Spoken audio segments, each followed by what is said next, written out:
सम्मान्य अध्यक्ष महोदय, म अहिले मुख्य रूपमा हालै सम्पन्न भारत भ्रमणका सन्दर्भमा जानकारी गराउनको लागि उपस्थित भएको छु। मित्र राष्ट्र भारतका प्रधानमन्त्री महामहिम श्री नरेन्द्र मोदीको मैत्रीपूर्ण निमन्त्रणामा मैले गत जेठ 17 देखि 20 सम्म भारतको 4 दिने औपचारिक भ्रमण पूरा गरी फर्केको छु। भ्रमणका अवसरमा भएका द्विपक्षीय भेटघाट एवं कार्यक्रमहरूको बारेमा यहाँहरूलाई अवगत नै छ।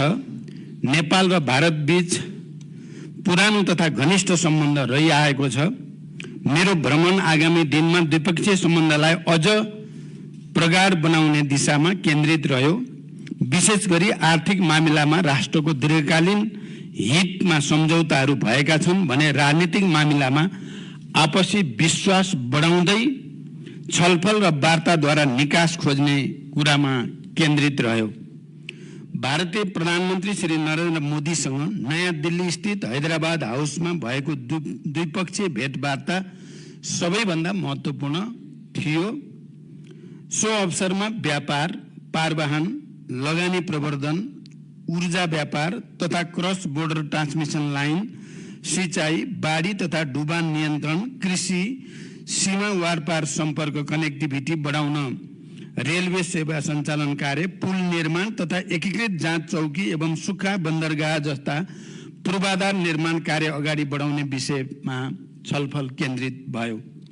हवाई सेवालाई थप सुरक्षित बनाउन नेपालले अर्को हवाई प्रवेश मार्ग र गौतम बुद्ध अन्तर्राष्ट्रिय विमानस्थल सञ्चालनका लागि इन्स्ट्रुमेन्टल ल्यान्डिङ सिस्टम ILS सञ्चालन गर्ने प्रक्रिया सम्बन्धमा भारतीय पक्षको समझदारीका बारेमा समेत गम्भीर छलफल भयो। नेपालगञ्ज र भैरवबाट नयाँ दिल्ली लगायतका भारतका अन्य शहरमा दुईतर्फी उडान गर्ने सम्बन्धमा सकारात्मक छलफल अगाडि बढ्यो।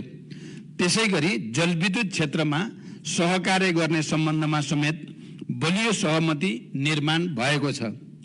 विभिन्न जलविद्युत आयोजनामा लगानी भित्र्याउने, द्विपक्षीय ऊर्जा व्यापारका लागि ट्रान्समिसन लाइन लगायतका संरचनाको निर्माण गर्ने तथा नेपालबाट भारततर्फ ऊर्जाको दीर्घकालीन व्यापारका लागि वैधानिक आधार सुनिश्चित गर्ने विषयमा पनि गम्भीर छलफल र महत्त्वपूर्ण सहमति भएको छ।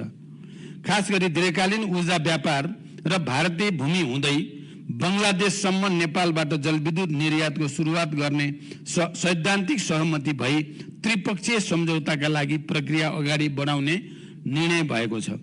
भारतका प्रधानमन्त्रीले आगामी 10 वर्षमा 10,000 मेगावाट जलविद्युत नेपालबाट आयात गर्ने भारतको धारणा रहेको बताउनु भएको छ। ऊर्जा व्यापार सम्बन्धी सम्झौता सबै हिस्साबाट सम्पन्न भएको र औपचारिकता दिन मात्र बाँकी छ, जुन छिटै सम्पन्न हुँदैछ। यसका अतिरिक्त 456 मेगावाट क्षमताको माथिल्लो तामाकोशी जलविद्युत आयोजना सहित थप 1200 मेगावाट क्षमताका आयोजनाबाट भारततर्फ जलविद्युत निर्यातको लागि प्रधानमन्त्री मोदीजीसँग मैले गम्भीर रूपले ध्यानाकर्षण गराएको छु। नेपालमा विद्यमान प्रचुर जलविद्युत क्षमताको उपयोग गरी समृद्धि हासिल गर्न लगानीकर्ताहरूको टड्कारो आवश्यकता छ। लगानीकर्ताहरूले उत्पादित विद्युतको बजार सुनिश्चित हुने अवस्थामा मात्र लगानी गर्ने हुँदा आगामी 10 वर्षमा 10,000 मेगावाट विद्युत भारतले नेपालबाट खरिद गर्ने सम्झौता गरी खरिद गर्ने व्यवस्था सहितको फ्रेमवर्क एग्रिमेन्टमा दुवै देशका ऊर्जा सचिवहरूले प्रारम्भिक हस्ताक्षर सम्पन्न गरिसकेका छन्। औपचारिक प्रक्रियाहरू पुर्याएर निकट भविष्यमा यो सम्झौतामा अन्तिम हस्ताक्षर हुनेछ र बजारको यो सुनिश्चितताबाट जलविद्युत उत्पादनमा थप लगानी हुने निश्चित छ। साथै नेपालमा निर्माणाधीन जलविद्युत, सडक जस्ता ठूला विकास निर्माण परियोजनाका लागि अति आवश्यक विस्फोटक पदार्थको सहज र सरल आपूर्तिका लागि पनि प्रधानमन्त्री मोदीसँग गम्भीर कुराकानी भएको छ। पञ्चेश्वर बहुद्देश्य परियोजनाको शीघ्र कार्यान्वयनका लागि 3 महिनाभित्र DPR विस्तृत परियोजना प्रतिवेदनलाई अन्तिम रूप दिने गरी द्विपक्षीय छलफललाई तीव्रता दिने सहमति भएको छ। वित्तीय प्रबन्ध सहित दुई सरकारको डीपीआर स्वीकृति गरेपछि त्यसको 1 वर्षभित्र कार्यान्वयनको ढाँचा टुङ्गो लगाउने सहमति भएको छ। नेपालतर्फका संरचनाहरूको तयारीको अवस्थाका आधारमा टनकपुर ब्यारेजबाट लिङ्क क्यानल मार्फत चरणबद्ध रूपमा नेपाललाई सिँचाइको लागि पानी उपलब्ध गराउने सहमति भएको छ। नेपाल भारत सीमावर्ती क्षेत्रमा बाढी र डुबानका समस्याका बारेमा पनि गम्भीर छलफल भयो। मनसुन सुरु हुनु अघि नै बाढी र डुबान नियन्त्रण कार्यलाई प्रभावकारी बनाउन आवश्यक कदम चाल्नका लागि विद्यमान द्विपक्षीय संयन्त्रलाई तत्काल सक्रिय बनाउन सम्बन्धित अधिकारीहरूलाई प्रधानमन्त्री मोदीजी र मैले निर्देशन दिइसकेका छौं। त्यसैगरी नेपालभित्र थप विद्युत प्रसारण लाइन निर्माणका लागि एक्जिम बैंक इन्डियाबाट प्राप्त सहुलियतपूर्ण कर्जाको चौथो खण्डको रकम उपयोग गर्ने विषयमा पनि हामी सहमत भएका छौं। महाकाली नदीमा सिर्सा, परशुराम धाम, पूर्णागिरी माई तथा झुलाघाटमा भारत सरकारको अनुदान सहयोगमा पक्की पुल निर्माण गर्ने सहमति भएको छ। यसबाट आवागमन र व्यापारमा सहजता भई सुदूरपश्चिम प्रदेशका जनता प्रत्यक्ष लाभान्वित हुनेछन्। भारत सरकारको अनुदान सहयोगमा नै रामायण सर्किट अन्तर्गतका परियोजना, Girijaprasad Koirala institute of health science र सुदूरपश्चिममा Nepal institute of technology, Kailali र चितवनमा अन्तर्राष्ट्रिय स्तरको क्रिकेट मैदानको निर्माण कार्य अगाडि बढाउने बारे पनि गम्भीर छलफल भएको छ। सम्माननीय अध्यक्ष महोदय, कृषि क्षेत्रमा क्षमता अभिवृद्धि, अर्ग्यानिक खेती, प्राकृतिक कृषि प्रणाली, नानो फर्टिलाइजर जस्ता विषयमा आपसी सहयोग विस्तार, मलको सहज आपूर्ति, नगदे बाली र चौपाएको नस्ल सुधारका लागि सहायता लगायतका विषयमा समेत गम्भीर छलफल भयो। नेपाली र भारतीय कम्पनीको संयुक्त लगानीमा नेपालमा रासायनिक मल कारखानाको सम्भाव्यता एवं बजारको सुनिश्चितताका बारेमा पनि गम्भीर छलफल भए। भारतीय बजारमा नेपालका कृषिजन्य उत्पादन र प्राथमिक वस्तुहरूको निर्यात सहजीकरणका लागि भारतीय प्रधानमन्त्रीसँग सकारात्मक छलफल भएको छ। द्विपक्षीय व्यापारलाई थप प्रवर्धन गर्ने र नेपालले सामना गरिरहेको व्यापार घाटा न्यूनीकरणको विषयमा पनि गम्भीर छलफल भयो।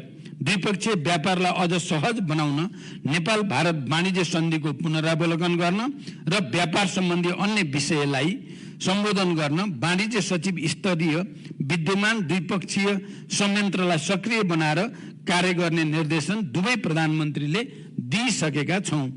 व्यापार सहजीकरणका लागि प्रयोगशालाहरूले जारी गर्ने प्रमाणपत्रको म्युचुअल रिकग्निसन र एक्रेडिटेसन सम्बन्धी कार्यलाई अभ्यासमा उतार्ने गरी द्विपक्षीय समझदारी पत्रलाई टुङ्गोमा पुर्याउने सहमति भएको छ। नेपाली जुटमा लगाइएको महसुल काउन्टर भेलिङ ड्युटी हटाउन समेत भारतीय प्रधानमन्त्रीसँग गम्भीर छलफल भयो। भेटवार्ताका क्रममा सीमा सम्बन्धी विषयहरूमा कुराकानी भयो र सीमा सम्बन्धी विषयलाई स्थापित कूटनैतिक संयन्त्र मार्फत समाधान गर्न भारतका प्रधानमन्त्रीलाई आग्रह गरिएको छ। यहाँहरूलाई थाहा नै छ, प्रधानमन्त्री मोदीजीले पनि संयुक्त प्रेस मिटको अवसरमा सीमा लगायतका थाती रहेका सबै समस्या समाधान गरिनेछ भन्ने कुरा स्पष्ट शब्दमा राख्नु भएको छ।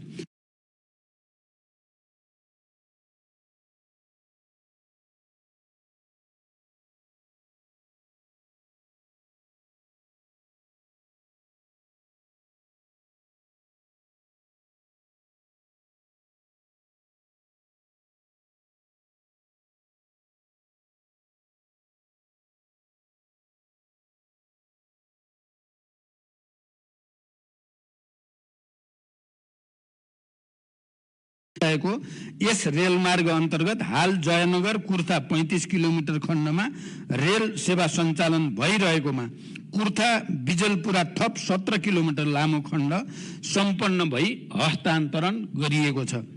आवश्यक तयारीपछि अहिले सञ्चालनमा रहेको कुर्थासम्मको रेल सेवा बिजलपुरा सम्म विस्तार भई हाल निर्माणाधीन बिजुलपुरादेखि बर्दिवाससम्मको बाँकी 18 किलोमिटर खण्ड पनि शीघ्र सम्पन्न गर्ने सहमति भएको छ। त्यसपछि नेपालको पूर्व पश्चिम राजमार्गको बर्दिवासदेखि 70 किलोमिटर दूरीमा जयनगर हुँदै भारतका विभिन्न शहरहरूमा यात्रुवाहक र मालवाहक रेल सेवा सञ्चालन हुनेछ। यसबाट नेपालको आयात निर्यातमा समय र लागत घट्नुका साथै पर्यटन क्षेत्रमा समेत ठूलो टेवा पुग्ने विश्वास लिइएको छ। भारतको जोगबनीदेखि नेपालको विराटनगर कस्टम यार्डसम्म कार्गो रेल सेवाको सञ्चालन। भारत सरकारको अनुदान सहयोगमा निर्माणाधीन भारतको बथनाहादेखि नेपालको कटहरी मोरङसम्मको रेलमार्ग मध्ये बथनादेखि विराटनगर भन्सर परिसरसम्मको 8 किलोमिटर खण्ड सम्पन्न भई नेपाल सरकारलाई हस्तान्तरण भएको छ। यसबाट विराटनगर क्षेत्रको व्यापार व्यवसायलाई सहज हुनुका साथै हाल वीरगञ्जमा परेको चाप पनि कम हुन जानेछ। यो सेवा सञ्चालनपछि नेपाल भारत बीच माल वस्तु निकासी पैठारीमा सहजता आउनुको साथै एक अर्को देशको निर्धारित स्थानसम्म सोझै ढुवानी गर्न मिल्ने र भन्सार बिन्दुमा समेत झन्झटिलो प्रक्रिया नहुने हुँदा समय र लागत दुवैमा बचत हुनेछ। एकीकृत जाँच चौकीको शिलान्यास र उद्घाटन। भारत सरकारको आर्थिक तथा प्राविधिक सहयोगमा निर्माण गरिएको नेपालगञ्ज रूपेडिया स्थित एकीकृत जाँच चौकीको हामीले संयुक्त रूपमा उद्घाटन गर्यौं। त्यसै गरी भारत सरकारको आर्थिक र प्राविधिक सहयोगमा निर्माण हुने भैरवा सुनौली एकीकृत जाँच चौकीको पनि शिलान्यास भएको छ। यस किसिमका एकीकृत जाँच चौकीको निर्माण एवं अत्याधुनिक क्वारेन्टाइन सेवाहरू विस्तार हुने भएकोबाट व्यापार सहजीकरण र अनाधिकृत व्यापार नियन्त्रणमा सहज हुने एवं गुणस्तरीय वस्तुको आयात सुनिश्चित हुनेछ। मोतिहारी अम्लेखगञ्ज पेट्रोलियम पाइपलाइनको दोस्रो चरणको निर्माण कार्यको शिलान्यास। पहिलो चरणमा भारतको मोतिहारीदेखि बाराको अम्लेखगञ्जसम्म पेट्रोलियम पाइपलाइनको निर्माण सम्पन्न भई दोस्रो चरणमा उक्त पाइपलाइन चितवनको लोथरसम्म विस्तार गरी ग्रीनफिल्ड टर्मिनल निर्माण गर्न पूर्व योजना अनुरूप नै दोस्रो चरणको शिलान्यास भएको छ र यस बारेमा पेट्रोलियम पूर्वाधार निर्माण सम्बन्धी समझदारी पत्रमा समेत हस्ताक्षर भएको छ। बुटल गोरखपुर 400 केबी अन्तर्देशीय प्रसारण लाइनको शिलान्यास भएको छ। बुटल गोरखपुर 400 केबी प्रसारण लाइनको निर्माण नेपाल विद्युत प्राधिकरण र भारतको power grid corporation of India limited को 50-50% शेयर रहने गरी संयुक्त उपक्रम कम्पनी मार्फत अघि बढाउने सहमति यसअघि नै नेपाल र भारतका सचिव स्तर बैठकमा भएको हो। सो अनुरूप उक्त संयुक्त उपक्रम कम्पनी समेत गठन भई निर्माण कार्यको लागि बोलपत्र आह्वान भई मूल्याङ्कनको प्रक्रियामा रहेको छ। यस आयोजनाको निर्माण कार्यको शिलान्यास कार्यक्रम पनि सम्पन्न गरिएको छ। सम्माननीय अध्यक्ष महोदय, भ्रमणका अवसरमा 7 वटा दस्तावेजहरूमा हस्ताक्षर र दस्तावेज आदान प्रदान गरिएको छ। 1. नेपाल भारत पारवहन सन्धि। नेपाल जस्तो भूपरिवेष्टित मुलुकका लागि भारत हुँदै तेस्रो मुलुकसँग व्यापार गर्न पारवहन सन्धि महत्त्वपूर्ण हुन्छ भन्ने कुरा हामी सबैलाई ज्ञात नै छ। 5 जनवरी 1979 मा संशोधन गरिएको नेपाल भारत पारवहन सन्धि तथा त्यसको प्रोटोकल मेमोरेन्डम 6 जनवरी 1959 देखि कार्यान्वयनमा रहेको थियो। उक्त सन्धिमा भएका प्रावधानका अतिरिक्त पारवहनका क्षेत्रमा देखा परेका अप्ठ्यारा समाधान गर्न विगतमा विभिन्न लेटर अफ एक्सचेन्ज मार्फत समझदारी गरिएका थिए। ती छरिएर रहेका प्रावधानहरूलाई एकीकृत गरेर सन्धिमा नै समावेश गरिएको छ। साथै संशोधित सन्धिमा केही दूरगामी महत्त्वका नयाँ प्रावधानहरू सामेल गरिएका छन्, जस अनुसार वीरगञ्जका अलावा भैरवा र विराटनगर तथा भविष्यमा विकास हुने अन्य नाकाहरूबाट समेत सिमेन्ट, कोइला, क्लिङ्कर लगायतका बल्क कार्गो ढुवानी हुने प्रावधान समावेश गरिएको छ। त्यसै गरी नेपालको पारवहनमा भारतको आन्तरिक जल यातायातको इनल्यान्ड वाटरवेज प्रयोग गर्न साहेबगञ्ज, कालुघाट र बनारससम्म आन्तरिक जलमार्ग उपयोग र भारतका यी 3 वटा टर्मिनल्सबाट हाल सडक र भविष्यमा विकास हुने रेलमार्ग सहित मल्टी मोडल ढुवानीका माध्यमबाट पारवाहन सुविधा सुनिश्चित भएको छ। यसबाट पारवाहन माध्यमको विविधीकरण हुने र अन्तर आबद्धता बढ्ने र तेस्रो मुलुकसम्मको व्यापार पहुँचमा नेपालको पारवाहन अधिकार सुनिश्चित भएको छ। पेट्रोलियम पूर्वाधार निर्माण सम्बन्धी समझदारी पत्र भारतीय आर्थिक तथा प्राविधिक सहयोगमा बाराको अम्लेखगञ्जदेखि चितवनको लोथरसम्म र भारतको सिलगढीदेखि झापाको 4 आलीसम्म पेट्रोलियम पाइपलाइन विस्तार गर्ने साथै लोथर र 4 आलीमा ग्रीनफिल्ड टर्मिनल निर्माणमा 50% खर्च बेहोर्ने गरी एक समझदारी पत्रमा हस्ताक्षर भएको छ। अन्तर्देशीय पाइपलाइनको विस्तार र भण्डारको विकासबाट लागत प्रभावकारिता, ढुवानी, भण्डारण एवं ऊर्जा सुरक्षाको हिसाबले समेत महत्त्वपूर्ण हुनेछ। विद्युतीय ऊर्जाको विकास र खपत बढाउने सरकारको प्रमुख प्राथमिकता रहे तापनि आगामी केही वर्ष पेट्रोलियम खपत निरन्तर रहने र विश्व अनुभवले समेत शून्य पेट्रोलियम खपत हुने नदेखिएको परिप्रेक्ष्यमा अन्तर्देशीय पाइपलाइन आवश्यक र महत्त्वपूर्ण दुवै छन्। दोधारा चाँदनीमा एकीकृत जाँच चौकी तथा सुक्खा बन्दरगाहको निर्माण सम्बन्धी समझदारी पत्र भारत सरकारको आर्थिक तथा प्राविधिक सहयोगमा 3 वर्षभित्र निर्माण सम्पन्न हुने गरी यस सम्बन्धी समझदारी पत्रमा हस्ताक्षर भएको छ। नेपालको सुदूरपश्चिम क्षेत्रमा यस किसिमको पूर्वाधार निर्माण हुँदा पारवाहन एवं व्यापार सहजीकरण भई समग्र सुदूरपश्चिम र देशको आर्थिक रूपान्तरणमा समेत महत्त्वपूर्ण भूमिका खेल्ने विश्वास लिइएको छ। यो क्षेत्रबाट भारतको पश्चिमतर्फ रहेका सामुद्रिक बन्दरगाहहरू तुलनात्मक रूपमा नजिक पर्ने हुँदा आगामी दिनमा भारत हुँदै तेस्रो मुलुकसम्म व्यापार पहुँच वृद्धि गर्न कोसेढुङ्गा साबित हुनेछ।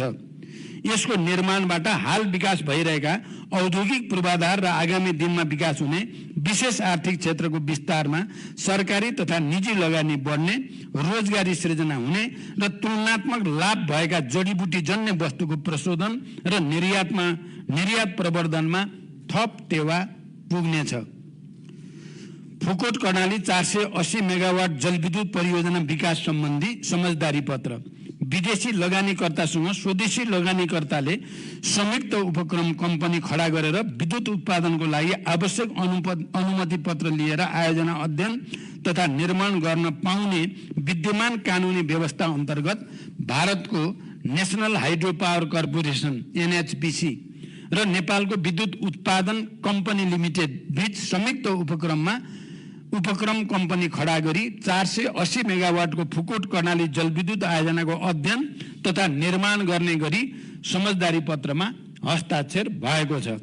संयुक्त उपक्रम कम्पनी निर्माण भइसकेपछि आयोजनाको थप अध्ययनको लागि अनुमति पत्र लिई अध्ययन गर्ने, नेपाल सरकारसँग आयोजना विकास सम्झौता गर्ने लगायतका कार्यहरू सम्पन्न भइसकेपछि यसको निर्माण कार्य प्रारम्भ हुनेछ।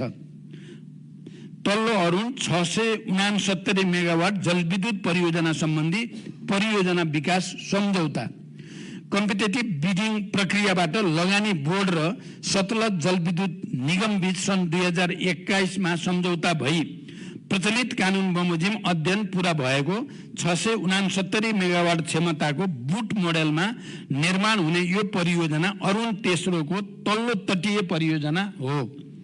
यसबाट उत्पादित 21% विद्युत नेपाललाई निशुल्क प्राप्त हुनेछ। नेपालको नेशनल क्लियरिङ हाउस लिमिटेड र भारतको national payment company India limited बीच सीमापार विद्युतीय भुक्तानी सम्बन्धी समझदारी पत्र नेपाल र भारतमा भ्रमण गर्ने दुवै देशका पर्यटक, विद्यार्थी तथा उद्योग व्यवसायीका निम्ति यस समझदारी पत्र एक महत्त्वपूर्ण उपलब्धि भएको छ। यसले क्रस बोर्डर डिजिटल पेमेन्ट प्रक्रिया QR कोड मार्फत थप सरल, सहज र भरपर्दो हुने निश्चित भएको छ। नेपालको परराष्ट्र मामला अध्ययन प्रतिष्ठान र भारतको सुषमा स्वराज विदेश सेवा संस्थान बीच समझदारी पत्र बिमस्टेक, ब्रिक्स जस्ता क्षेत्रीय संगठन एवं अन्य देशका समकक्षी गरी 98 वटा समझदारी सम्पन्न गरिसकेको भारतको विशेष विदेश सेवा संस्थानसँग नेपालको परराष्ट्र मामिला अध्ययन प्रतिष्ठानको संस्थागत सम्बन्ध स्थापना गर्दा नेपालको कूटनीतिक क्षमता विकास गर्न एवं अनुभव आदान प्रदान गर्न मद्दत पुग्ने विश्वास लिइएको छ। नेपाल भारत व्यापार शिखर सम्मेलन भ्रमणका अवसरमा नेपाल र भारतका निजी क्षेत्रका छाता संगठनहरू नेपाल उद्योग वाणिज्य महासंघ र भारतीय उद्योग परिसंघद्वारा आयोजित नेपाल इन्डिया बिजनेस समिटलाई सम्बोधन गर्दै भारतीय लगानीकर्ताहरूलाई नेपालमा लगानीका लागि आह्वान गरिएको छ। भारत सरकारका वाणिज्य मन्त्री समेत उपस्थित उक्त कार्यक्रममा नेपालका निजी क्षेत्रका प्रतिनिधि तथा भारतीय व्यवसायी र लगानीकर्ताहरू बीच गम्भीर साझेदारी र लगानीका विषयमा पनि अन्तर्क्रिया सम्पन्न भएको छ। नयाँ दिल्लीको द्विपक्षीय भेटवार्ता र अन्य औपचारिक कार्यक्रमको समापन पश्चात मैले भारतको मध्य प्रदेशको इन्दौर र सांस्कृतिक सहर उज्जैनको भ्रमण समेत गरेँ। इन्दौरमा स्वच्छ भारत अभियान अन्तर्गतको सोलिड वेस्ट म्यानेजमेन्ट परियोजना र नेपालमा सूचना प्रविधिको विकासका क्षेत्रमा सहकार्य गर्ने सम्भावनालाई मध्यनजर गर्दै इन्दौर स्थित टाटा कन्सल्टिङ सर्भिस TCS को पनि अवलोकन गरे। छोटो समयमा कम लगानीमा प्रभावकारी ढङ्गले सञ्चालित इन्दौरको सोलिड वेस्ट म्यानेजमेन्ट सम्बन्धी अनुभव हाम्रो लागि पनि अनुकरणीय रहेको पाइयो। मैले भारतका प्रधानमन्त्री महामहिम श्री नरेन्द्र मोदीजीसँग नेपाल भ्रमणको निम्ता दिएको छु र भारतका प्रधानमन्त्रीले आफूले सन् 2014, 2018, 2022मा नेपालमा भ्रमण गरेको स्मरण गर्दै नेपालको भ्रमणलाई ठूलो महत्त्व दिएको र उपयुक्त समयमा आफूले नेपाल भ्रमण गर्ने बताउनु भएको छ। नेपाल र भारतबीच रहेको बहुआयामिक र घनिष्ठ सम्बन्धलाई समानता र आपसी लाभका आधारमा थप मजबुत बनाउन यस भ्रमणले ठूलो योगदान गरेको छ। भारतका प्रधानमन्त्री श्री नरेन्द्र मोदीसँग खुलस्त रूपमा कुराकानीबाट विश्वासको वातावरण सृजना भएको छ भने थाँटी रहेका विषयलाई सम्बोधन गर्न सकिने विश्वासको राम्रो आधार तयार भएको छ। गत वर्ष सम्पन्न आम निर्वाचन पश्चातको पहिलो विदेश भ्रमणको रूपमा रहेको यो भारत भ्रमण मैले विगतका भ्रमणहरू भन्दा फरक पाएको छु। सारभूत रूपमा यो भ्रमण परिणाममुखी रहेको छ र भविष्यका लागि स्पष्ट मार्गदर्शन समेत गरिएको छ। अन्त्यमा यस औपचारिक भ्रमणको तयारीका क्रममा मलाई महत्त्वपूर्ण सुझाव प्रदान गर्नुहुने पूर्व प्रधानमन्त्रीहरू, पूर्व परराष्ट्र मन्त्रीहरू, पूर्व कूटनीतिज्ञहरू, नेपाल सरकारका सम्बद्ध निकाय लगायत सबैलाई हार्दिक धन्यवाद दिन चाहन्छु। धन्यवाद।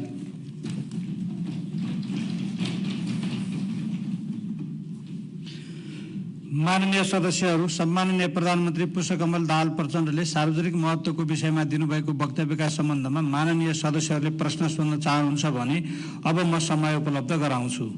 प्रश्नकर्ता माननीय सदस्यहरूले विषयवस्तुमा केन्द्रित रही प्रश्न सोध्न सक्नुहुनेछ।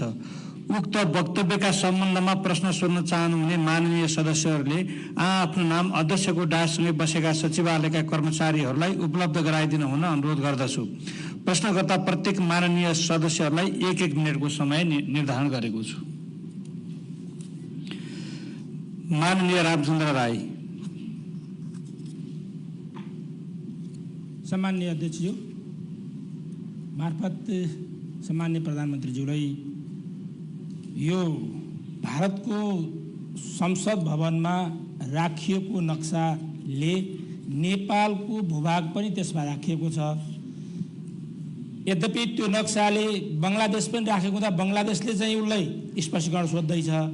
नेपालले स्पष्टीकरण सोध्ने बाहिर स्पष्ट गराउने कहिले गराउँछ जान्न चाहन्छु। त्यसै गरी यो बारेमा के कुरा भयो त्यसपछि लक्ष्मणपुर वादले सधैँभरि नेपालीहरू खास गरी बाँके आक्रान्त छ। सीमा सम्बन्धित कुरा त भयो। हाम्रा भारतले बनाएको संरचनाका कारणले नेपालीले पाइरहेको दुःखको बारेमा प्रधानमन्त्रीज्यूबाट त्यस्तो कुरा भएको भएर म अध्यक्षज्यू मार्फत सोध्न चाहन्छु। धन्यवाद। माननीय अनिता देवकोटा। सम्माननीय अध्यक्षज्यू मार्फत म प्रधानमन्त्रीज्यूसँग जिज्ञासा राख्न चाहन्छु। सार्कको भविष्य के भयो? अब सार्क शिखर सम्मेलन कहिले हुन्छ, कहाँ हुन्छ? यो सम्बन्धमा भारतीय प्रधानमन्त्रीसँग कुरा भयो कि भएन म जान्न चाहन्छु। हवाई प्रवेश मार्गको बारेमा त कुरा भयो भने यो कुरामा कस्तो कुरा आयो, उहाँको जवाब के आयो भनेर म जान्न चाहन्छु। त्यसै गरी कालापानीबाट भारतीय सैनिक हटाउने कुरा हुन सक्यो कि सकेन यसबारे पनि जान्न चाहन्छु। लिपु लेक र कालापानी र अरू सीमा सम्बन्धमा पनि कुरा भयो भनेर भन्नुभएको छ। यो समस्या समाधान गरेको लागि स्वयं प्रधानमन्त्री समस्या समाधान हुन्छ भन्ने कुरामा कति विश्वस्त हुनुहुन्छ म जान्न चाहन्छु। धन्यवाद। माननीय भगवती नेउपाने। सम्माननीय अध्यक्षज्यू मार्फत म सम्माननीय प्रधानमन्त्रीज्यूलाई प्रश्न गर्न चाहन्छु।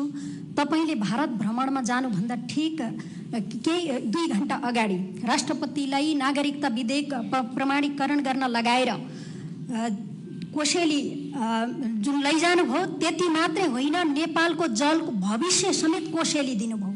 नेपालको विद्युत भारतलाई चाहिएको छ। नेपालले आफ्नो देशको विद्युत खपत बढाओस् भन्ने भारत चाहन्छ, खपत नबढाओस् भन्ने भारत चाहन्छ। भारतको यही चाहना पूरा गर्न फुलकोट कर्णाली भारतलाई सुम्पिनु भयो। त्यति मात्रै होइन, विद्युतीय गाडीलाई निरुत्साहित र पेट्रोलबाट चल्ने साधनलाई प्रोत्साहन गर्ने बजेट सुनाएर भारत भ्रमणमा जानुभएको सम्माननीय प्रधानमन्त्रीज्यू, तपाईको यो नीति राष्ट्रघात हो कि होइन? यति धेरै चुक्ने अनि झुक्ने तपाईँ किन गर्नुभयो सम्माननीय प्रधानमन्त्रीज्यू? कतै माननीय इन्दिरादेवी गौतम। सम्माननीय अध्यक्षज्यू मार्फत म प्रधानमन्त्रीसँग केही जिज्ञासाहरू राख्न चाहन्छु। फुडकोट कर्णाली हाइड्रो पावर प्रोजेक्ट निर्माण गर्ने बारेमा भारतसँग सहमति भएको हो भने त्यसको निर्माणको मोडालिटीका बारेमा के सहमति भएको हो? नेपालले आफ्नो पानीको स्रोत बापत के कति प्राप्त गर्छ?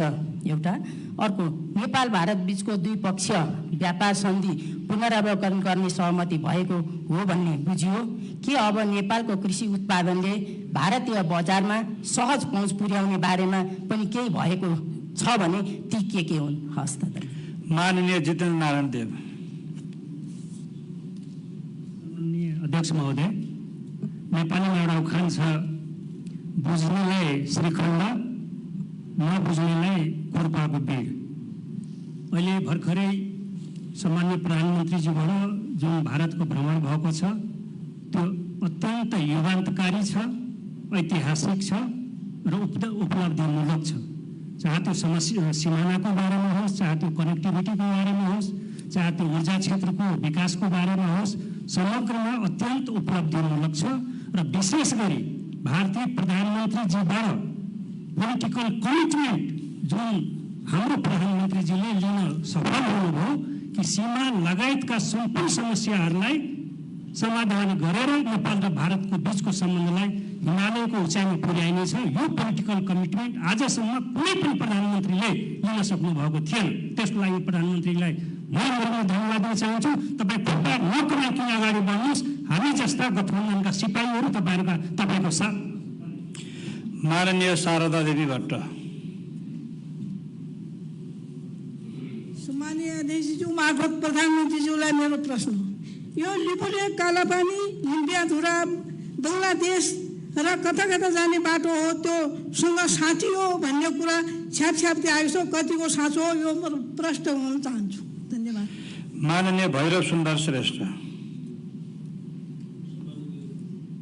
सम्माननीय अध्यक्षज्यू, मैले अध्यक्षज्यू मार्फत सम्माननीय प्रधानमन्त्रीज्यूलाई प्रश्न सोध्न दिन चाहन्छु। यो भारत जाने क्रममध्ये जुन सम्झौताहरू चाहिँ भएका छन् त्यसमध्ये यो विद्युत सम्बन्धी सम्झौताहरू भएका छन्, त्यसमा चाहिँ ग्लोबल टेन्डर बिना चाहिँ भारतलाई चाहिँ सम्झौताको माध्यमबाट चाहिँ किन चाहिँ नेपालका नदी नालाहरू हस्तान्तरण गरिएको छ? त्यसले चाहिँ नेपालप्रति भारतको दृष्टिकोण के रहन्छ र नेपाली जनता स्वयंले के सोच्छन् यसको बारेमा म प्रश्न गर्न चाहिँ चाहन्छु। यो लिपुलेक कालापानी लिम्पियाधुरा नेपालको जमिन हो भन्ने कुरा प्रश्न नै छ। यो जमिनसँग चाहिँ बङ्गलादेशको बाटोलाई सट्टापट्टा गर्ने, साटफेर गर्ने कुरा जो आइरहेको छ यो राष्ट्रघात चाहिँ हो। यसमा चाहिँ प्रधानमन्त्रीले चाहिँ त्यहाँ गएर यी कुराहरू किन चाहिँ गर्नुभयो म प्रश्न जोड्न चाहन्छु। धन्यवाद। माननीय डाक्टर बिमला राई पौड्याल। सम्माननीय अध्यक्षज्यू, मलाई खट्किएको दुईटा प्रश्न छ। एउटा, अफिसियल र कूटनीतिक राहदानी लिएर औपचारिक भ्रमणमा गएको जम्बो टोलीमा आधिकारिक फोटोग्राफर थिए कि थिएनन्? दौरा सुरुवाल टोपी लगाएर गएका मान्छेले हाम्रो प्रधानमन्त्रीको अगाडि बसेर मोबाइलले फोटो खिच्न मिल्छ कि मिल्दैन? यो कूटनीतिक मर्यादा हामीले कहिले सिकाउने र हामीले कहिले सिक्ने? यो मलाई खट्किएको एउटा प्रश्न हो। दोस्रो प्रश्न, यहाँ जति पनि उपलब्धिहरू आए, यो उपलब्धिहरूमा केही बाहेक, सीमा विवाद बाहेकको उपलब्धि भनेको परराष्ट्र मन्त्रीको संयन्त्र र परराष्ट्र सचिवको संयन्त्रले पनि गर्न सक्ने हो। जम्बो टोली लिएर प्रधानमन्त्री जानुपर्ने खालको उपलब्धि मैले यहाँ देखिरहेको छैन। इपिजीको रिपोर्ट बुझ्दाखेरि, कुरा उठाउँदाखेरि माहौल बिग्रिन्छ भनेर कुरा उठाइन भन्नुभयो प्रधानमन्त्रीज्यूले। कुरा उठाउँदा त्यो माहौल बिग्रिने हो भने त्यो अचम्मको पोको के हो? हामी जनताले कहिले हेर्ने, सांसदले कहिले हेर्ने त्यो प्रतिवेदन? परराष्ट्र मन्त्रीकै हैसियतमा पनि बुझ्ने प्रयास गरौँ न त। त्यसो भएदेखि माननीय दिल कुमारी रावल थापा पार्वती।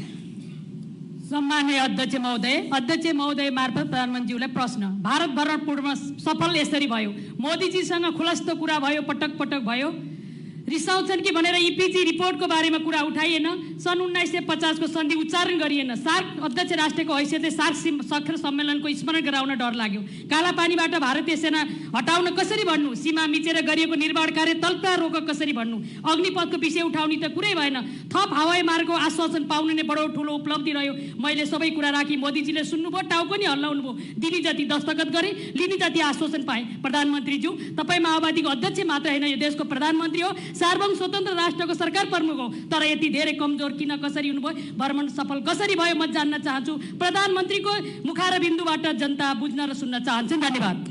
माननीय गोपाल भट्टराई।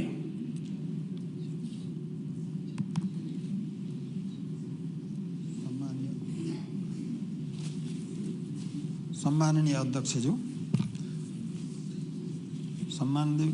अध्यक्षज्यू मार्फत प्रधानमन्त्रीज्यूलाई केही प्रश्न।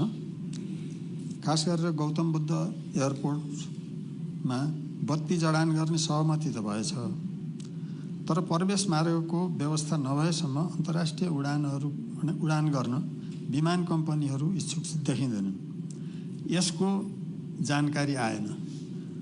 उहाँ सामान्य सहमति भयो त भन्नुभयो। अब त्यो बाटो प्राप्त गर्ने कुरा नभइकन त्यो विमानस्थलको सञ्चालन हुन सक्दैन। अर्को कुरा, अघि कुरा पनि उठिसकेको छ, तर पनि अझ जोड के दिन चाहन्छु भने यो इपिजी रिपोर्टको बारेमा किन कुरा गरिएन? यो कुरा बाहिर चाहिँ समाचारमा आउँदा कुरा गर्यो भने कुरा बिग्रिन्थ्यो भन्ने जस्तो कुराहरू आएको छ। यो के हो? धन्यवाद। माननीय कुमार दसौदी। सम्माननीय अध्यक्षज्यू, म प्रधानमन्त्रीज्यूलाई एउटा प्रश्न सोध्न चाहन्छु। उहाँ जनयुद्धभन्दा अगाडि पनि सुस्ता भनेर भाषण गरेको हामीले सुनेको हो। अब उहाँ 3 पटक प्रधानमन्त्री भएर अहिले आइसक्नु भएको छ भारत भ्रमण गरेर। त्यो सुस्ता समस्या समाधानको विषयमा के कुरा भयो? म अस्ति त्यहाँ प्रचारमा जाँदाखेरि नवलपरासीमा यहाँ डुबान समस्या समाधान हुन पर्यो भन्ने कुरा राख्नु भएको थियो। त्यसको समाधानको के छ, के भयो, म त जान्न चाहन्छु। धन्यवाद। माननीय सुमित्रा विशी। अध्यक्ष महोदय मार्फत प्रधानमन्त्रीज्यूलाई मेरो प्रश्न। भारत भ्रमण जानुभन्दा ठिक अगाडि राष्ट्रपतिलाई हतारमा नागरिकता विधेयक सम्बन्धी प्रमाणीकरण गरेर जान कि भारतलाई खुसी पार्न हो र अङ्गीकृत नागरिकताका बारेमा यहाँको विचार पनि म प्रष्ट जान्न चाहन्छु। र यस्तै गरेर कर्णाली फुरकोट बारेमा 480 मेगावाटको बत्तीको सम्झौता, विद्युतको सम्झौता भएछ। अप्पर कर्णालीमा भारतीय कम्पनीलाई दिएर अहिलेसम्म त्यो होल्ड राखेर त्यहाँको काम नभएको र न काम हुने न चाहिँ डुबानबाट मुक्त हुने भएको यसको बारेमा यहाँले के कुरा गरेर आउनुभयो? व्यापार पारवहन गर्यौँ भन्नुभयो। यो के नेपाललाई मात्र फाइदा हुने हो? भारतको व्यापारी थलो नेपाल होइन र आफ्नो स्वार्थ? माननीय जग प्रसाद शर्मा। सम्मान्य अध्यक्ष महोदयको अनुमतिले म सम्मान्य प्रधानमन्त्रीलाई मेरो जिज्ञासा राख्न चाहन्छु। हालैको भारत भ्रमणपछि दिएको अहिलेको यो सार्वजनिक महत्त्वको वक्तव्य अनुसार भारतसँग अरू होइन नेपालले विद्युत बेच्छ भन्ने परिभाषा मात्र होइन, नयाँ भाष्य स्थापना भएको छ। भारत र नेपालको बिचमा लामो समयदेखि बिग्रेको सम्बन्ध सुदृढ भएको छ। सीमा र हवाई रुटको समस्या समाधान हुने नयाँ आधार खडा भएको छ। यो हुँदाहुँदै पनि एउटा यस्तो प्रवृत्ति नेपालमा देखा पर्यो, यसले एउटा शङ्का पैदा गर्यो, यसले एउटा सशङ्कित पनि बनायो। यसले देश कसरी बन्ला र देश कसरी अगाडि जाला, मेरो जिज्ञासा। धन्यवाद। माननीय तुलसा कुमारी दाहाल। माननीय अध्यक्ष महोदय मार्फत म प्रधानमन्त्री प्रश्न सोध्न चाहन्छु।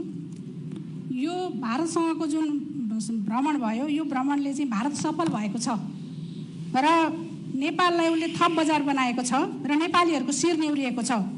88 जनाको जम्बो टोली लिएर प्रधानमन्त्री जानुभयो कि यति नै लान आवश्यकता थियो कि उनीहरूले यति ल्याउनु भनेका थिए र कूटनीतिक मर्यादाको पनि पालन भएको देखिएन। 5-5 जना मन्त्रीहरू जानुभएको छ, तर हस्ताक्षर गर्ने ठाउँमा चाहिँ पारिवारिक सदस्यहरू चाहिँ देखियो र हामीले पानी दियौँ र पेट्रोल लियौँ। त्यो भएको हुनाले यो अखण्ड भारतको बारेमा पनि प्रधानमन्त्रीले किन बोल्नु भएन र अन्य ठाउँको सीमा समस्याको बारेमा पनि बोलेको देखिएन, जयसिंह धामीको बारेमा पनि बोलेको देखिएन र तल्लो अरुणमा चाहिँ उहाँले चाहिँ दिएर आउनुभयो। हामी 21% निःशुल्क लिने, हाम्रो त्यत्रो पानीमा चाहिँ कम्तीमा 50% गर्नु पर्थ्यो, त्यो पनि गर्न सक्नु भएन। प्रधानमन्त्रीज्यू, हामीले हारेर आएका छौँ। धन्यवाद।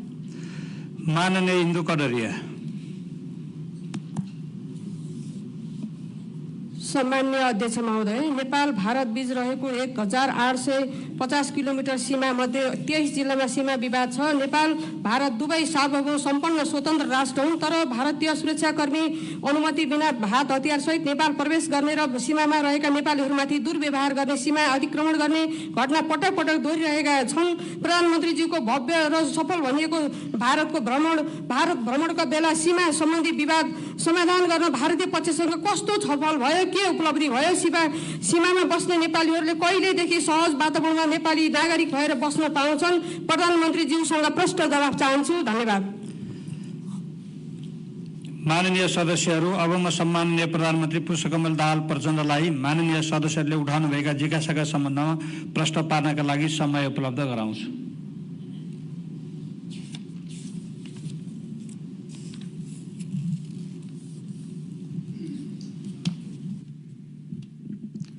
सम्मान्य सभामुख महोदय, मान्य सदस्यहरूले केही गम्भीर प्रश्न गम्भीर रूपले सोधेर मलाई स्पष्ट पार्न सहज बनाउनु भएको छ। म मान्य सदस्यहरूलाई धन्यवाद भन्न चाहन्छु र म संक्षिप्तमा मान्य सदस्यले उठाएका प्रश्नको स्पष्टीकरण दिन्छु। पहिलो कुरा, संसदको नक्साबारे कुरा भयो। मैले गम्भीर रूपले नै, किनकि त्यो धेरै अध्ययन भइसकेका त थिएन, तर पनि जसरी मिडियामा आएको थियो त्यो विषयमा त्यसरी नै प्रश्न गरेँ। यो के हो यो नक्सा? नयाँ संसद भवनमा भारतले राखेको नक्साबारे विभिन्न कोण प्रतिकोणबाट चर्चा भएको छ भन्दा उहाँहरूले दिएको जवाब मैले प्रतिनिधि सभामा पनि भनेको थिएँ, यो कुनै राजनैतिक नक्सा होइन, यो ऐतिहासिक र सांस्कृतिक नक्सा हो, यसलाई राजनीतिक रूपले हेर्न हुँदैन भन्ने उहाँहरूको जवाब थियो। अब यो बारे अझ बढी अध्ययन गर्ने, छलफल गर्ने कुरा त बाँकी नै छ, त्यसकारण कुरा उठाएन, केही पनि भएन भन्ने कुरा साँचो होइन। लक्ष्मणपुर बाँध मात्रै होइन, डुबानमा परेका सबै क्षेत्रको बारेमा गम्भीर छलफल भयो। मैले अघि प्रस्तुत गरेको स्पष्टीकरणमा भनौँ, रिपोर्टमा पनि त्यो कुरा प्रष्ट उल्लेख गरिएको छ। डुबानका समस्या, लक्ष्मणपुर बाँधलाई अलि विशेष रूपले चर्चा भयो। अन्यत्र पनि जहाँ जहाँ चाहिँ बाँध बाँधेर डुबानको समस्या उत्पन्न भएको छ, ती समस्याहरू एकमुष्ट रूपले समाधान गर्न बर्खा अगाडि नै, तपाईहरुले पक्कै पनि नोट गर्नुभयो होला, बर्खा अगाडि नै दुवै देशका अधिकारीहरूले यस सम्बन्धी काम समाधान गर्ने उद्देश्यका साथ अगाडि बढाउन निर्देशन दिइसकिएको छ भनेर मैले भनेको थिएँ। त्यसकारण यो डुबानको कुरै उठेन छ भन्ने कुरा सत्य होइन, गम्भीर रूपले उठ्यो र दुवै प्रधानमन्त्रीको बीचमा यसलाई समाधान गर्नै पर्छ भनेर निर्देशन जारी गर्ने समझदारी पनि भयो, निर्देशन पनि जारी गरियो। एयर रुटको बारेमा पक्कै पनि हामी अहिले नै यही भ्रमणबाट एउटा इन्टरनेसनल एयर रुट चाहन्थ्यौँ नै। हामीले तयारीको क्रममा पनि नेपाललाई वैकल्पिक हवाई मार्ग आवश्यक छ भनेर छलफल तयारी गर्नको लागि गृह कार्यको गर्न हाम्रो प्राधिकरणबाट कर्मचारीहरू पठाइएको पनि थियो। गम्भीर छलफल पनि भयो। छलफल पछि नेपालगञ्जबाट एयर रुट दिने तर हालका लागि लो अल्टिच्युडवाला जहाज मात्रै नेपालगञ्ज, लखनऊ, दिल्ली, पटना इत्यादि ठाउँमा जान आउन सक्ने गरी चाहिँ दिने र हाई अल्टिच्युडको बारेमा अझै तयारी गर्नुपर्ने भन्ने जवाब पहिले नै आएको थियो र हामीले भ्रमणको क्रममा पनि यो विषयलाई हामी सबै नेपालीको चासो अनुसार नै मैले बडो प्रष्ट शब्दमा, त्यहाँ कुनै इफ बट होइन, प्रष्ट शब्दमा हामीलाई लो अल्टिच्युडको होइन, हाई अल्टिच्युडकै र इन्टरनेसनल एयर रुटको रूपमा चाहियो। हाम्रो डिमान्ड चाहिँ महेन्द्रनगर, नेपालगञ्ज, भैरवा, विराटनगर यी ठाउँमा पनि हामीलाई एयर रुट चाहिन्छ भन्ने हो। तत्काल त्यसको तयारी पुग्दैन भने कम्तीमा पनि एउटा इन्टरनेसनल एयर रुट चाहियो। हामीले लो अल्टिच्युडको एउटा नेपालगञ्ज आउने जहाज दिने कुरा पनि एक कदम त अगाडि हो। हामीले अर्को एउटा एयर रुट पनि प्राप्त चाहिँ गरियो, तर नेपाल र नेपालीको आवश्यकता अनुसार यो पुरा भएन भन्ने कुरा राखिएको छ र भारतले यो विषयमा छलफल गरेर अलि तयारी गरेर निर्णय लिने सकारात्मक नै उत्तर छ। फेरि हामी त्यत्तिकै नकारात्मक मात्रै सोचेर राम्रो भएकोलाई नै नराम्रै देखाउन बल गर्नु नेपालको हितमा हुँदैन। राम्रो भएकोलाई राम्रो भन्ने हो, नभएकोलाई नभएको भन्ने हो। हामीले खोजेको इन्टरनेसनल एयर रुट थियो, पाइएको छैन, तर हामीले एउटा एयर रुट लो अल्टिच्युडको भए पनि पाइयो। अहिले नेपालमा चल्ने बुद्ध यति जस्ता जहाजहरू चाहिँ जान आउन सक्ने भए नेपालगञ्जबाट पनि। यो त एक कदम अगाडि त हो नि, त्यसलाई पनि केही नै होइन भने जस्तो गरी कुरा गर्नु उचित छैन। अनि धेरै मान्य सदस्यहरूले कालापानी, लिपुलेक, लिम्पियाधुरा बारे के भयो भनेर राख्नुभयो। सीमा सम्बन्धी कुरा भयो भनेको त्यसमा हाम्रो मुख्य भनेको कालापानी क्षेत्र, लिम्पियाधुरा, लिपुलेक क्षेत्रकै बारेको समस्यामा नै बढी छलफल हुने हो। त्यसको साथै जहाँ जहाँ सीमा सम्बन्धी समस्या देखा परेका छन् ती ठाउँमा को बारेमा पनि समग्रमा पनि कुरा भएको हो। त्यो हामीले डेलिगेसन लेभलको कुरामा पनि, रेस्ट्रिक्टेड लेभलको कुरामा पनि र 1-to-1 को कुरामा त अझ खुलेर यी सबै विषयहरू चर्चा भए र यो चर्चा खुलस्त र विश्वासको वातावरण बनाउने हिसाबले गरिएकै कारण संयुक्त प्रेस मिटिङमा मैले भन्दा पहिला प्रधानमन्त्री मोदीजीले नै सीमा सम्बन्धी समस्या हल गरिन्छ र नेपाल भारत सम्बन्धलाई 2014 मा आफू आउँदा जुन स्तरमा थियो त्यो भन्दा अझ माथि लगिन्छ। त्यति बेला 2014 मा आएर यहाँको पार्लियामेन्टमा सम्बोधन गर्दै गर्दा जो सकारात्मक माहौल बनेको थियो त्यही ठाउँमा पुर्याउनु पर्छ भनेर त्यति बेला उहाँले हिट भन्नुहुन्थ्यो, HIT। अहिले चाहिँ उहाँले सुपर हिट बनाउने नै हो भन्ने कुरा बडो राम्रो बडी ल्याङ्ग्वेजमा, त्यो कुनै कुटनीतिक इत्यादि भन्ने पनि थिएन, त्यो हृदयदेखि नै बनाउने हो र हिमाल जतिको उचाइमा नेपाल भारत सम्बन्ध पुर्याउने हो। सायद यो नेपाल भारत सम्बन्धको इतिहासमा भारतको एउटा शक्तिशाली प्रधानमन्त्रीले आफ्नै मुखबाट सीमा सम्बन्धी समस्या हल गरिन्छ भनेर प्रष्ट कमिटमेन्ट आएको र नेपाल भारत सम्बन्धलाई हिमालय जस्तै उच्च बनाइन्छ र सुपर हिट बनाउने हो भनेको पहिलो पटक नै हो। यति राम्रो हुँदा नि सबै छोडेर आइस भनेर भन्यो भने त त्यसको त केही पनि दबाई छैन। यो नेपालीको लागि, हामी सबैको लागि गर्वको कुरा हो। जे कुरा हामीले वर्षौंदेखि चाहना राखेका थियौं, भनेका थियौं, अहिले एउटा प्रतिबद्धता, एउटा संकल्पको रूपमा यो आएको छ। हामी सबै एकजुट भएर अगाडि बढ्यौं भने यो समस्याको समाधान हुन्छ भन्ने मेरो विश्वास छ।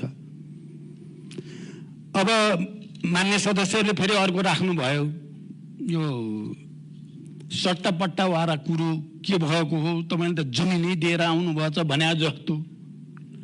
पहिलो कुरा म के भन्न चाहन्छु भने मैले औपचारिक कुनै पनि बैठकमा जमिन सट्टापट्टा बारे कुरा गरेकै छैन र गरेकै होइन।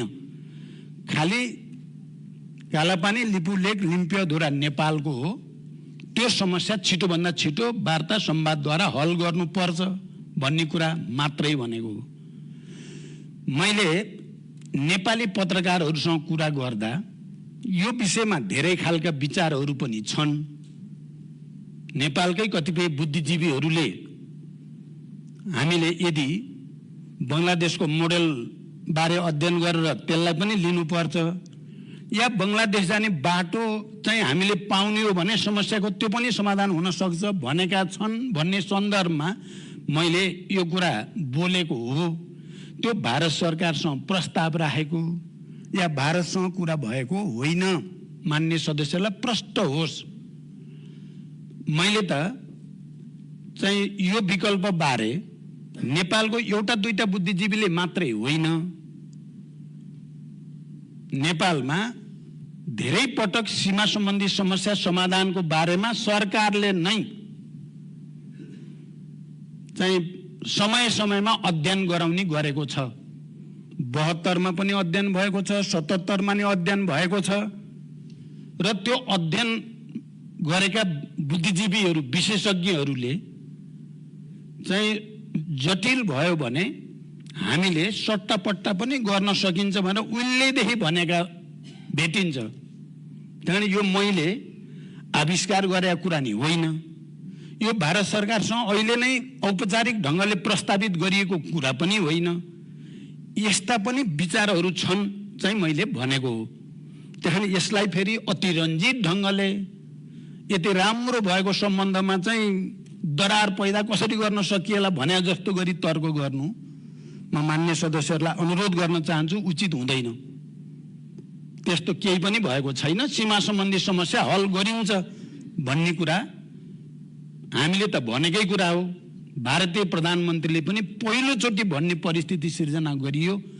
त्यसमा तपाईँ हामी सबैले गर्व गर्नुपर्दछ।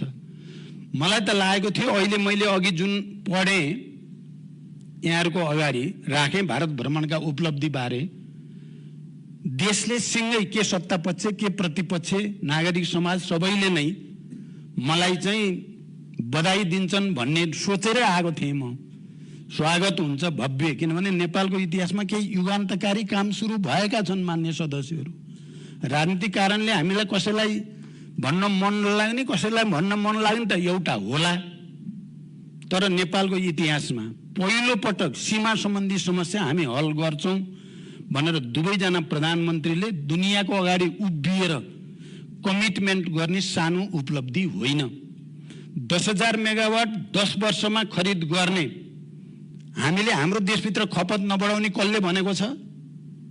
मैले प्रत्येक पटक अहिले प्रधानमन्त्री भएपछि क्याबिनेटमा पनि बाहिर पनि मुख्य कुरा त हाम्रो विद्युत हामीले नै बढीभन्दा बढी खपत गर्ने गरी यातायातमा, भान्सामा, उद्योग धन्दा, कल कारखानामा बढीभन्दा बढी बढाउन पर्छ।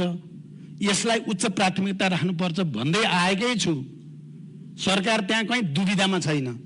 तर जतिसुकै भने पनि तथ्य के हो भने तुरुन्तै हामी त्यसो गर्न सक्दैनौँ। त्यसको लागि आवश्यक पर्ने हाम्रो तयारी पुग्दैन। हामीसँग जति पोटेन्सियल छ झन्डै 82-83 हजार मेगावाटको र हामीले केही वर्षभित्र 20-25-30 हजार मेगावाट बनायो भने त्यो खपत हामी 20-30 वर्षमा खपत गर्ने गरी पूर्वाधारै बनाउन पनि हामीलाई गाह्रो छ।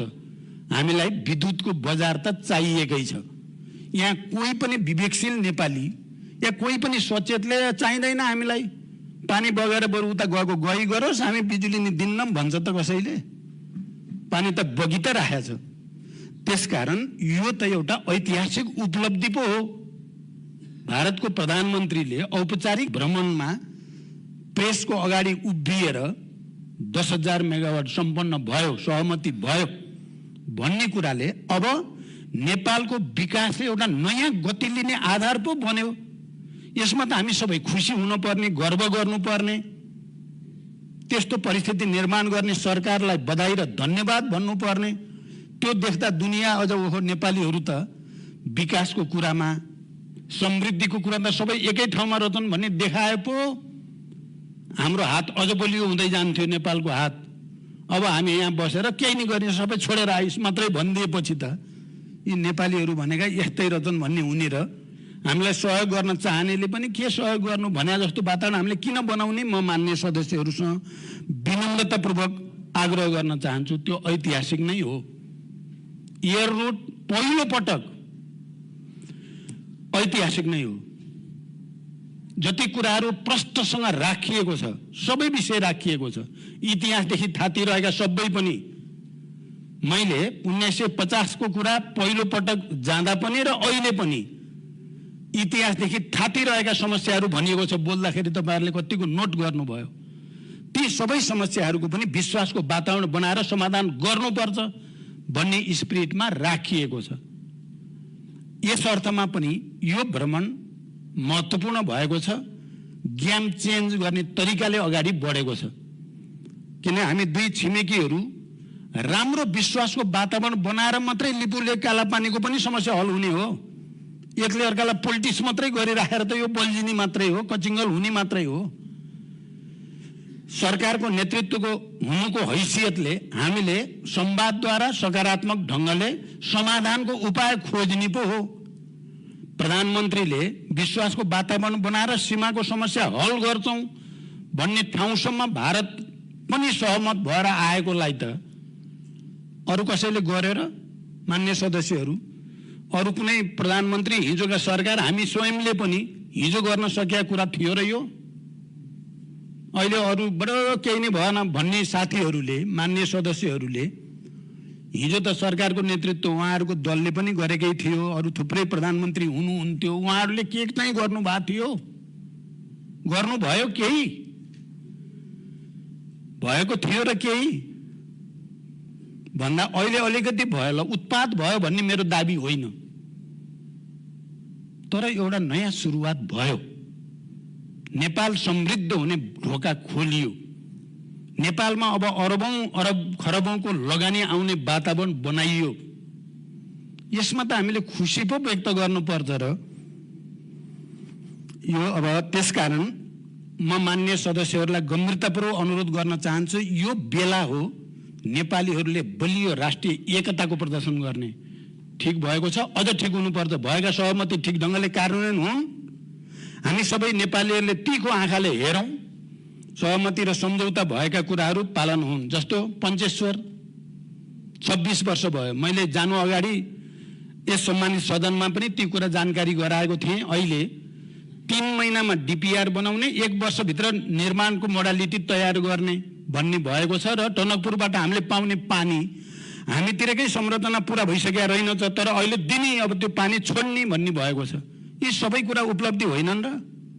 यसले नयाँ वातावरण बनाएको होइन र? अनि हामी सबैले एक भएर यी भएका सहमति समझदारी ठीक ढङ्गले कार्यान्वयन हुन बाँकी सहमति पनि बनाउन पर्यो पो भन्न पर्छ र। त्यसो भन्यो भने पो नेपाल बलियो हुन्छ, हामी बलियो हुन्छौँ। त्यसकारण यसमा अनावश्यक हामीले सकी नसकी विरोध गर्नुपर्ने कुनै कुथीको तरिका अपनाउनु उचित छैन। अर्को नागरिकता बारे पनि मान्य सदस्यले उठाउनु भयो। म लामो त भन्दिनँ, भन्न आवश्यक पनि छैन, मलाई लाग्छ सबैले बुझिराखेकै कुरा हो। त्यो नागरिकता सम्बन्धी विधेयक मैले भारत जाने दिन प्रमाणीकरण होस् भनेको होइन। म जसरी यो सम्मानित सदनमा म भारत जाँदैछु, यो विषयमा कुरा हुने वाला छ भनेको थिएँ, त्यही कुरा प्रधानमन्त्रीको हैसियतले राष्ट्रपतिलाई पनि भन्नु त कर्तव्य पनि हो, जिम्मेवारी पनि हो, परम्परा पनि हो। त्यही भन्न गएको थिएँ म राष्ट्रपति कहाँ।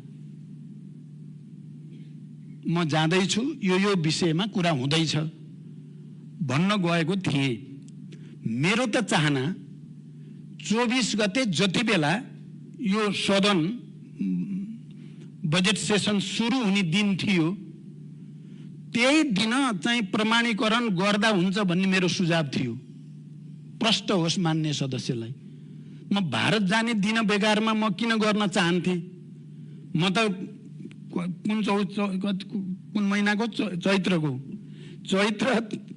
24 गते हो कि वैशाख 24 गते अरे, जुन दिन हाम्रो संयुक्त अधिवेशन सुरु भयो नि पछि, त्यही दिन प्रमाणीकरण गर्नु उचित हुन्छ भनेको थिएँ। त्यो पनि मैले व्यक्तिगत रूपले भनिराखेका थिइनँ।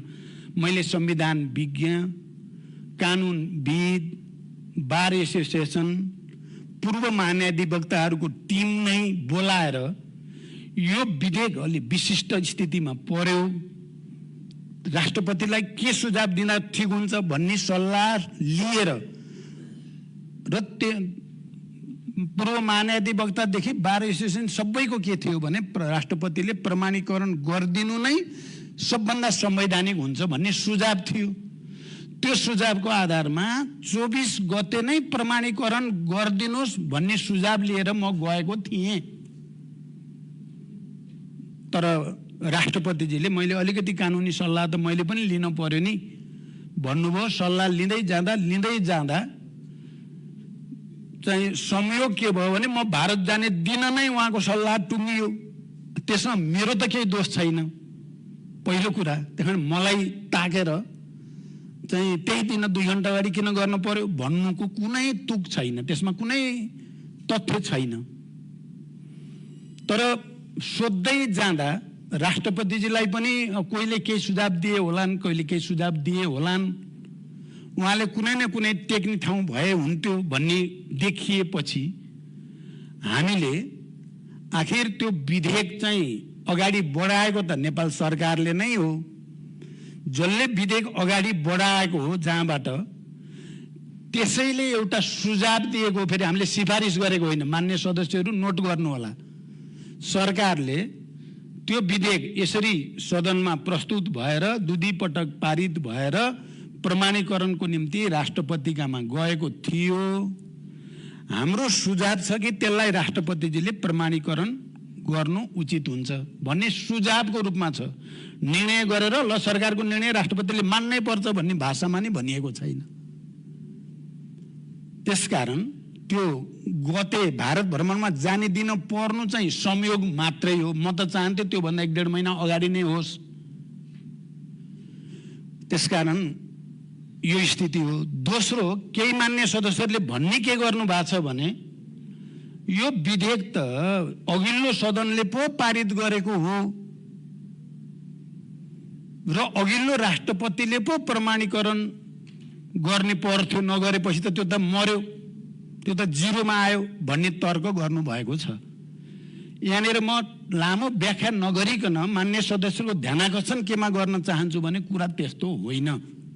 हामीले पनि प्रतिनिधि सभाबाट पारित भएर राष्ट्रिय सभामा आएका वा राष्ट्रिय सभाबाट पारित भएर प्रतिनिधि सभामा रहेका या प्रतिनिधि सभा या राष्ट्रिय सभामा प्रस्तुत भएका कुनै पनि विधेयक नयाँ प्रतिनिधि सभा आइसकेपछि ती जिरोमा जान्छन् भन्ने कुरा हामी सबैले बुझेका छौँ र हामीले गर्यौँ पनि त्यस्तै। कयौँ विधेयकहरू सुन्नेमा भयो, फेरि ल्याइयो नि त। हामीले थुप्रै विधेयकहरू त फेरि नयाँ सिराबाट सदनमा टेबल गरियो, प्रस्तुत गरियो। हामी अहिले त्यसमा छलफल गर्दैछौँ। तर ती विधेयक र यो विधेयकको परिस्थिति बिल्कुल फरक छ, गुणात्मक रूपले फरक छ। किनकि यो विधेयक चाहिँ राष्ट्रिय सभामा पारित भएको, प्रतिनिधि सभामा नभएको होइन, प्रतिनिधि सभामा पारित भएको, राष्ट्रिय सभामा नभएको होइन। दुवै सभामा 2 पटक पारित भएर प्रमाणीकरणका लागि सभामुखको प्रमाणीकरण सहित अन्तिम प्रमाणीकरणको लागि राष्ट्रपति कार्यालय बुझाइएको विधेयक हो। हाम्रो संविधान र ऐन कानुन कसैले पनि त्यहाँ गएको पनि जिरो हुन्छ भनेर कोही भनेको छैन। कोही मान्य सदस्य कोही नेता साथीहरूले भन्न सक्नु भएको छैन कि त्यो पनि 0 हुन्छ। तर्कको लागि भनिदिने त एउटा कुरा हो, तर संविधानको कुनै प्रावधानलाई टेकेर या ऐन कानुन कतै हेरेर राष्ट्रपति कहाँ पुगिसकेको दुवै सदनबाट पारित भएर राष्ट्रपति कहाँ पुगेको पनि फिर्ता हुन्छ या 0 हुन्छ या नयाँ सिरबाट ल्याउनु पर्छ भन्ने कहीँ पनि छैन। यो कुरा प्रष्ट होस्। त्यसकारण यो विधेयकको स्थिति अरू विधेयकको भन्दा फरक हो भन्ने कुरा बुझ्न जरुरी छ। भनेपछि एकातिर, अर्कोतिर यो विधेयकको स्थिति के भयो भने संविधान अनुसार दुवै सदनबाट पारित भएर प्रमाणीकरणको निम्ति राष्ट्रपति कहाँ गएको विधेयकलाई राष्ट्रपतिले एकपटकको लागि नोट सहित आफ्नो सुझाव सहित फिर्ता पठाउन सक्ने संविधानको व्यवस्था छ। त्यो पनि पुरा भयो हाम्रो। दोस्रो पटक पठाएपछि, दोस्रो पटक पनि पारित भएर गइसकेपछि फेरि फिर्ता पठाउने वा खारेज गर्ने या होल्ड गर्ने या केही गर्ने अधिकार संविधानले कल्पना पनि गरेको छैन। म अहिले कसैलाई आरोप लगाउन चाहेको पनि होइन, तर यथार्थ स्थिति के हो भने त्यसबाट संविधान त डिरेल भयो नि, संविधान त मिचियो नि, सदनको त अपमान त्यताबाट पो भयो। संविधानमा स्पष्टसँग लेखिएको शब्द मर्म र भावना विपरीत पो भयो। अब अहिले मानौ एकछिनलाई अब जे भयो भयो, फेरि अर्को लैजाउन त त्यसलाई छोडिदिएर अर्को भन्यो भने हुने के भयो त? अब फेरि राष्ट्रपतिले हामीले दुवै सदनबाट पारित गरे पनि राष्ट्रपतिलाई मन परेन भने त उहाँले पनि होल्डै गरिदिने बाटो खुल्यो। अब त सदनको सार्वभौम अधिकार त कहाँ गयो त? राष्ट्रपतिको सो विवेकमा जाने भयो। उहाँलाई मन लाग्यो प्रमाणीकरण, नलायो नगरिदिने। भोलि संवैधानिक परिषदले गर्छ निर्णय ठुल्ठुला संवैधानिक नियुक्तिको, राष्ट्रपतिलाई मन परेन भने उहाँले प्रमाणीकरण नगरिदिने बाटो खुल्ने भयो। यहाँ के भएको पिर होइन, के भएपछि भन्ने उखान जस्तै समस्या पर्यो। यहाँ संविधानको रक्षा गर्ने, लोकतन्त्रको रक्षा गर्ने उपाय के हो भन्ने निकै ठुलो प्रश्न यो भित्र अन्तर्निहित छ। मान्य सदस्यहरू, हामी कुनै आग्रह पूर्वाग्रहबाट नसोचिकन अन्तरात्मालाई सोधौँ त।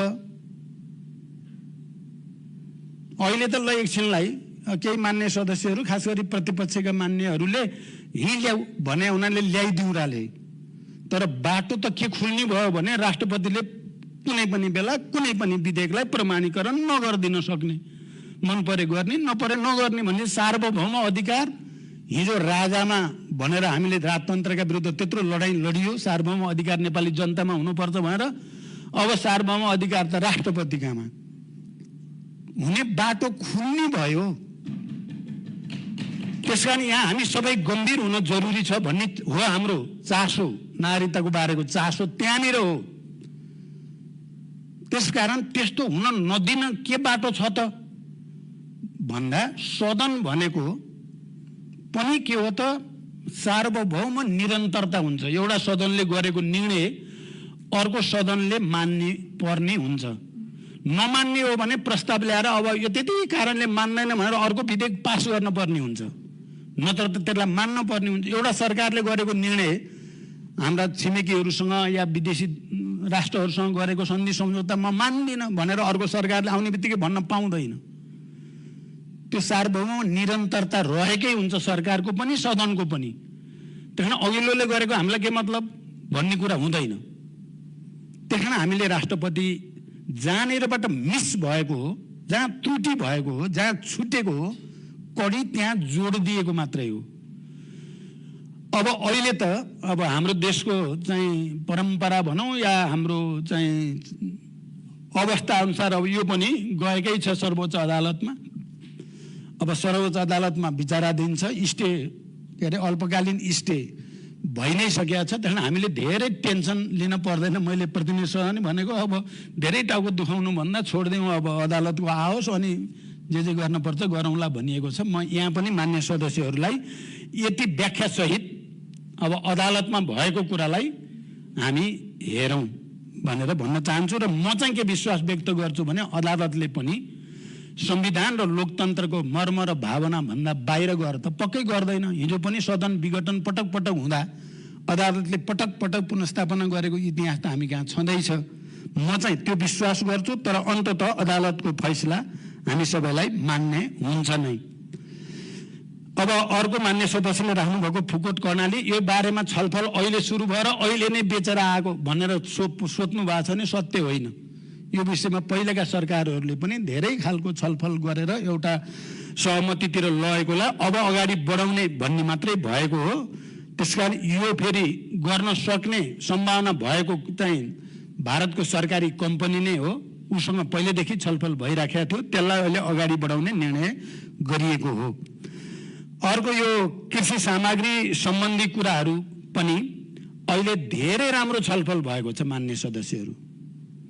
यो पटक हामीले हाम्रो कृषि उत्पादनको बजारको निम्ति, क्वारेन्टाइनलाई अझ सुदृढ गर्नको निम्ति, व्यापार घाटा घटाउनको निम्ति भारतले सहयोग गर्नुपर्छ भन्ने बारेमा प्रष्टसँग राखिएको पनि छ र एउटा समझदारीको स्तरमा पुर्याइएको पनि छ। र मलाई विश्वास छ कृषि सम्बन्धी त अझ बढी भारतीय प्रधानमन्त्रीले उत्साहित भएर उहाँले कुरुक्षेत्र लगायतका केही ठाउँमा यो अर्ग्यानिक खेतीबारे निकै महत्त्वपूर्ण प्रयोगहरू भएको र त्यसले भारतमा पनि उत्पादन वृद्धि र रोजगारी सृष्टिमा एउटा नयाँ वातावरण बन्ने भएको र नेपालले पनि त्यसो गरोस्। त्यसो भएपछि नेपालको कृषि उत्पादन पनि बढ्ने, रोजगारी सृष्टि हुने र भारतीय बजारको निम्ति पनि अझ सहज हुने कुरा भएको छ। यो पनि ठुलो उपलब्धि चाहिँ भएको म देख्छु। कयौं मान्य सदस्यहरूले अब यहाँ जस्तो उफुको राम्रो चाहिँ तपाईको चाहिँ जन प्लाज्मा भन्दो रहेछ होइन, त्यसको चाहिँ जाति ल्याउने कुरा, अनि कफीको पनि त्यस्तै प्लाज्मा ल्याउने कुरा, त्यसै पनि पशुपालनको निम्ति पनि मुर्रा राँगो मार्फत यो पहिलेदेखि चल्दै आएको कुरा पनि अहिले टुङ्गोमा पुगेको छ। अहिले टुङ्गोमा पुग्यो भन्दा त खुसी पो हुनुपर्छ र भन्दा भन्दै त जे होस् राष्ट्रिय सभा अलि बढी सम्मानितै रहेछ, प्रतिनिधि सभा भन्दा अलि सभ्य देखेँ मैले। धन्यवाद सबैलाई, प्रतिनिधि सभा भन्दा राम्रो भएको छ। त्यो त हाम्रो लागि फाइदा हो नि त। त्यो त उखुको राम्रो उच्च भेराइटीको जम्स आउनु र हाम्रो उखु खेतीमा चाहिँ उत्पादन गुणात्मक रूपले वृद्धि हुनु, या चाहिँ कफीको त्यस्तो प्रजाति आउनु र वृद्धि हुनु, या हाम्रा पशु पंक्षी पनि उत्पादन वृद्धि हुने गरी त्यस्तो ब्रिडिङ हुनु, यो त राम्रो पो कुरा हो। थाटिरहेको थियो, म गएको बेला आयो त के भयो त, आयो नि त, नेपाल आउनु थियो आयो। अब साथीहरूले चाहिँ अब उपलब्धि मुर्रा भैँसी मात्रै भने जस्तो गर्नु चाहिँ होइन त्यस्तो। त्यहाँ उखु पनि छ, कोइला के अरे कफी पनि छ, लाइभ स्टक पनि छ, र यो त अहिले सफल पो भयो हो त। विगतमा सफलता प्राप्त गर्न नसकिएको कुरा सफलता प्राप्त गरियो भन्दा धन्यवाद भन्न ठाउँमा त फेरि उही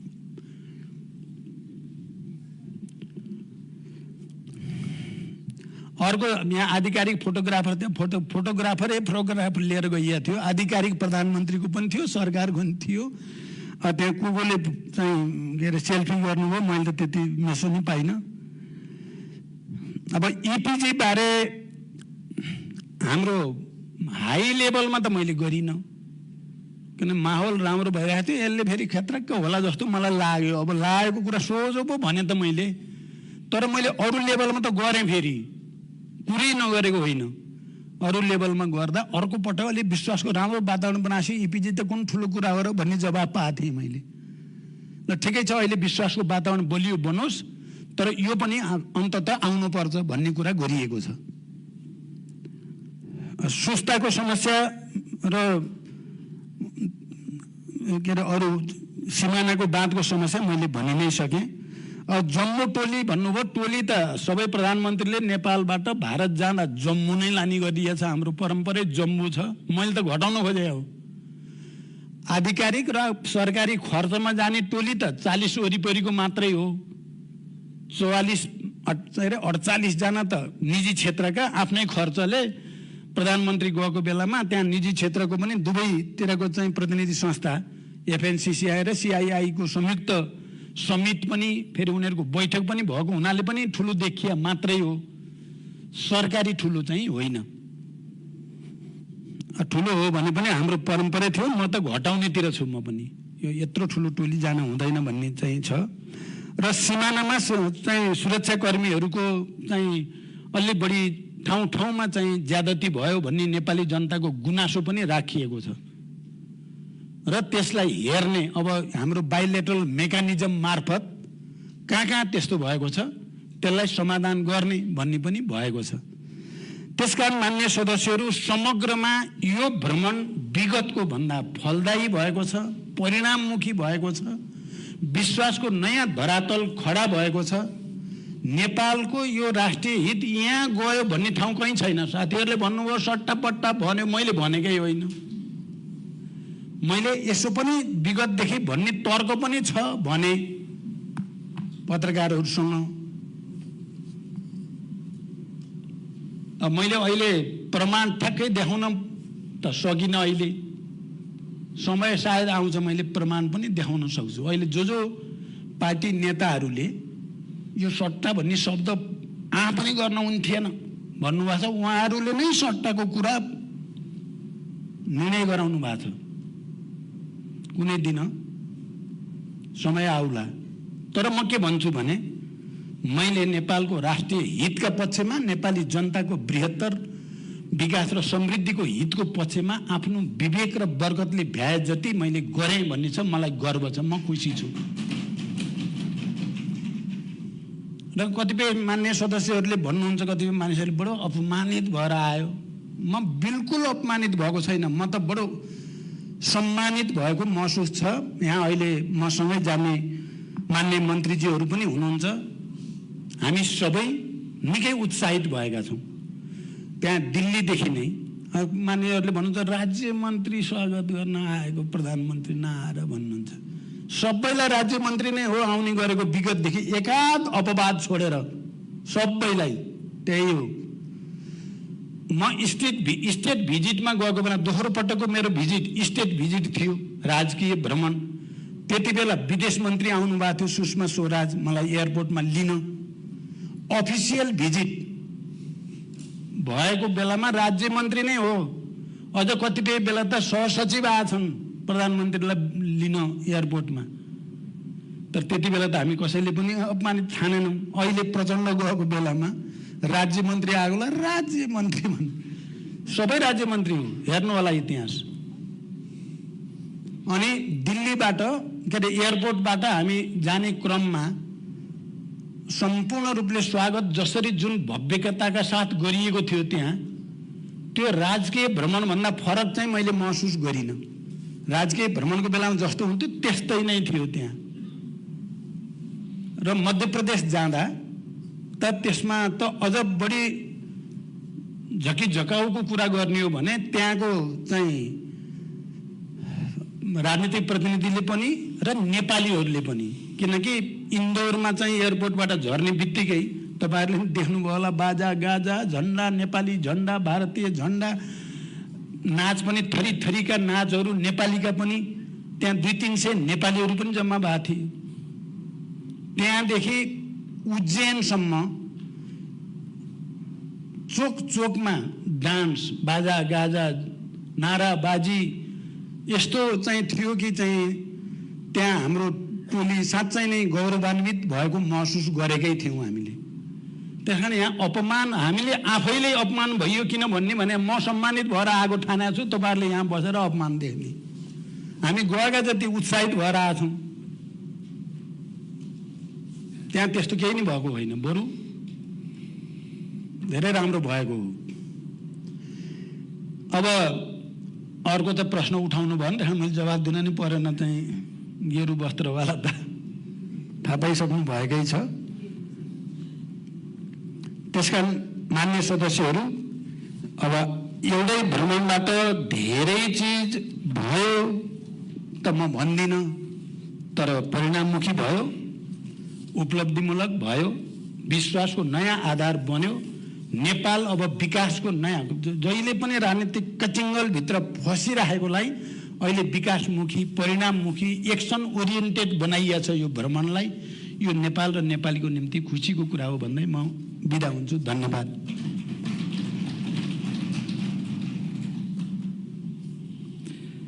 माननीय सदस्यहरू, राष्ट्रपतिको कार्यालयबाट मन्त्री परिषद सदस्यको कार्यभार तोकिएको सम्बन्धी पत्र प्राप्त हुन आएको छ। अब म उक्त पत्रको बेहोरा जानकारी गराउँछु।